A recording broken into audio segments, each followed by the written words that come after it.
Քանի որ ձեր կողմից շատ սիրվեց հարցազրույցի առաջին մասը, այսօր կխոսենք Backfin-ի ամերիկյան ֆիլիալի եւ ամերիկյան լիցենզիաների մասին։ Քրիստինա ջան, առաջին հարցազրույցի ժամանակ խոսեցինք ամերիկյան հաշվապահության դասընթացի մեկնարկի մասին։ Թե ոնց հիմնադրեցիր Հայաստանում այս մասնագիտության դասընթացը։ Այսօր ուզում եմ մի փոքր խոսենք Backfin-ի ամերիկյան ֆիլիալի մասին, թե ինչը պատճառ դարձավ, որ Ամերիկայում Backfin-ը ունենա ֆիլիալ։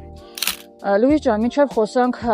մեր Backfin-ի ամերիկյան ներկայացուցչության մասին, ուզում եմ նախ հիշենք մեր առաջին ինտերվյուից երկու հատված, որ 2019 թվականի դեկտեմբերին առաջարկ ստացանք outsourcing անելու, բայց դա ինձ համար նորություն էր, ես նույնիսկ տեղեկացված չէի, եւ 2022 թվականի աշուն, մասնավորապես սեպտեմբեր-հոկտեմբեր ամիսներ, երբ որ նորից առաջարկ ստացանք, բայց այս անգամ էլ պատրաստ էինք ընդամենը 10%-ով։ 2022 թվականի մարտ ամսից մինչև 2023 թվականի հունիս-հուլիս ամիսները Backfin-ի ակադեմիայում իրականացվել է ամերիկյան հաշվապահության միայն դասընթացների մասը։ Իսկ այս մի տարվա ընթացքում 22 թվականի մարտից մինչև 23 թվականի մարտ մենք նախապատրաստվում ենք ուղիղ դուրս գալ միջազգային արենա, մասնավորապես ամերիկյան շուկա, որը ունի մասնավորապես երկու պատճառ։ Ուղիղ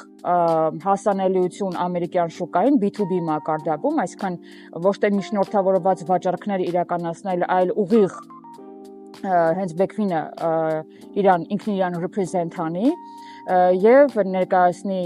իրեն տարբեր բիզնեսների, որ մենք կարող ենք իրենց բիզնեսների հաշվապահությունը վարել Հայաստանից, բայց Հայաստանից մենք կարող ենք վարել հաշվապահության accounting-ի եւ bookkeeping-ի բլոկը։ Իսկ Ամերիկայում մենք պիտի ունենանք staff, որը անի հարկային մասը արդեն, այսինքն ունենալ CPA-ներից եւ tax advisor-ներից բաղկացած թիմ։ 2023 թվականի հունիս-հուլիս ամիսներին դե ֆակտո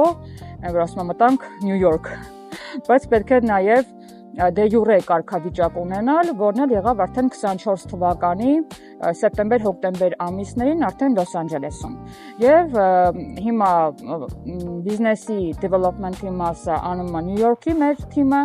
իսկ tax-ի մասը, CPA-ի ծառայությունների մասը անում է արդեն մեր Լոս Անջելեսի թիմը։ Քրիստինա ջան, 2024 թվականի հոկտեմբերից ուսանողներին արդեն տրամադրում եք ամերիկյան սերտիֆիկատ։ Դա ինչ է տալիս հայ ուսանողներին։ Okay, Լուիս ջան, նայ, երբ որ 24 թվականի հոկտեմբերից արդեն դե յուրե կարգավիճակ ստացանք, Ամերիկայում գրանցվեց LLC, SP, որը որ represent անում Backfin ընկերությանը առհասարակ։ Այս տեսանկյունից մի հատ շատ կարևոր ֆակտ կա, որ մեր դասընթացներին գալիս են մասնակցելու նաև այնպիսի անձինք, ովքեր ցանկություն ունեն ֆիզիկապես գնալ Ամերիկայում բնակվել եւ այնտեղ աշխատել։ Քավլիցի մենք չենք խրախուսում կամ ինչ-որ քարոզանում, որ մարդիկ գնան Հայաստանից դքեն գնան Ամերիկա, դրա մասին չի խոսք։ Ուղղակի մարդը, որ արդեն իսկ ինքը իր համար այդ ճակատագրական որոշումը կայացրել է, որ ուզում է Հայաստանից տեղափոխվել Ամերիկայի Միացյալ Նահանգներ, ապա ամերիկյան սերտիֆիկատը, որ ամերիկյան սերտիֆիկատ ասվածն էլ բաց է, ինչ է նշանակում։ Ամերիկայում, Կալիֆոռնիայում գրանցված LLC կնիքով սերտիֆիկատ դա օգնող հանգամանք է, բայց այսպես ասեմ, ոչ բավարար հանգամանք է Ամերիկայում աշխատելու համար։ Այսինքն այն մարդիկ, ովքեր հետաքրքրված են գնալ ֆիզիկապես ապրել Միացյալ Նահանգներում եւ աշխատել որպես ամերիկյան բիզնեսի հաշվապահ, ապա այս պարագայում պետք է իրանք պատրաստ լինեն իրենց փաստաթղթերի փաթեթում մի քանի ֆայլ ունենալու։ Առաջին ուզում եմ տեղեկացնեմ այդ մարդկանց, որ մեր պետական նմուշի դիպլոմները Ամերիկայում չեն անցնում։ Լինի դա ԵՊՀ, ժող, ես ինքս ժողի ինստիտուտն եմ ավարտել եւ բակալավրը եւ մագիստրատուրան, բայց դրանք Ամերիկայի Միացյալ Նահանգներում չեն անցնում։ Ուզենք թե չուզենք, դա օբյեկտիվ ճշմարտություն է։ Այս պարագայում պետք է evaluate անել դիպլոմը, որից հետո աշխատելու համար, օրինական ճանապարհով աշխատելու համար դուք պետք է ունենաք կեցության բոլոր այդ օրինական փաստաթղթերը, կլինի դա green card, չգիտեմ ինչ-որ վիզայի տեսակ, պլյուս social number պետք է հանի գնացողը, որպեսզի կարողանա օրինական տարբերակով աշխատի։ Սա առհասարակ աշխատի օրինական։ Հիմա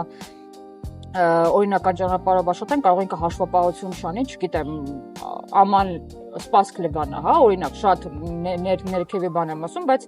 օրինակ եմ բերում, չեմ ասում գնացեք ամանլվացեք, օրինակ եմ ասում։ Իսկ եթե արդեն դու ուզում ես աշխատես նեղ մասնագիտությամբ, ապա այս պարագայում դու պետք է ֆայլ անես բոլոր այն փաստաթղթերը ուսումնական, որոնք որ հենց այդ մասնագիտությանն են վերաբերում։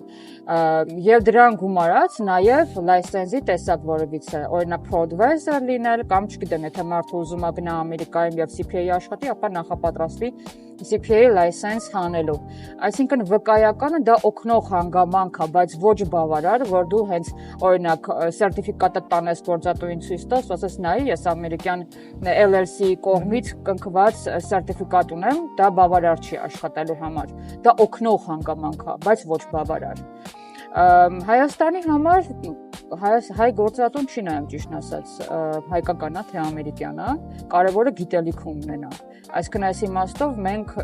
ամերիկյան սերտիֆիկատ բաժանող չենք, այստեղ շատ կարևոր է այդ մասին խոսելը,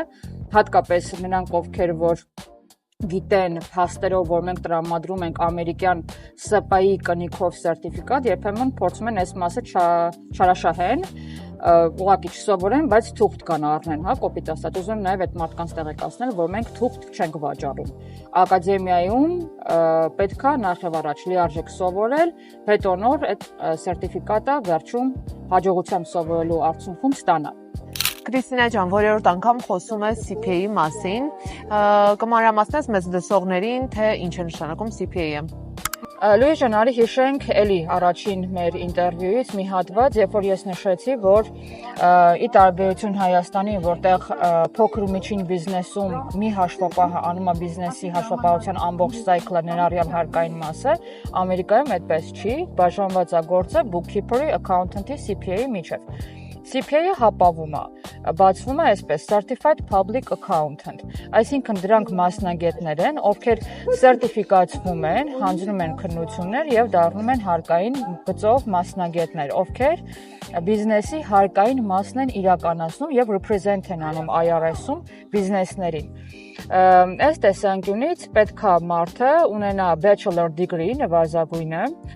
հանձնի քննություններ եւ մոտավորապես դա 2 տարի է տևում եւ դառնա certified public accountant, ովքեր որ էրիամ շեշտում իրականացնում են բիզնեսների հարկային մասը։ Ի տարբերություն Հայաստանի, որտեղ արի միտքս ուղեմ, Հայաստանում ցանկացած մարդ կարա ՊԵԿ-ին հաշվետվություն ստորագրի ուղարկի։ Դրա համար բավարար է ունենալ ID card, գրանցվել որպես օգտվող, լիազոր եւ աչոտը ստորագրել ուղարկել ՊԵԿ, պետական եկամուտների կոմիտե։ IRS-ը պատկերացրու Հայաստանում ՊԵԿ-ն է, Ամերիկայում IRS-ն է։ IRS-ը չի ընդունում ցանկացած մեկից, այսպես ասած, հա, աչոտ։ Դա հատուկ պետքա represent եղած լինի, ներկայացված ստորագրված լինի CPA մասնագետների, tax preparer-ների կողմից։ Դա է certified public accountant-ի դերը ամերիկյան բիզնեսում։ Շատ լավ։ Կրիստինա ջան, քանի որ խոսեցինք CPA-ի մասին, կարող ես մանրամասնել, թե ինչ է Prodvisor-ը։ Okay, մինչև Prodvisor-ին անդրադառնալը, արի օրինակը բերեմ հայկական իրականությունից, որ ունկնդիրների համար ավելի հեշտ լինի հասկանալը։ Պատկերացրու Հայաստանում հաշվապահը իր բիզնեսի, գործընկերոջ բիզնեսի հաշվապահությունը անում է ՀԾ հաշվապահ ծրագրով։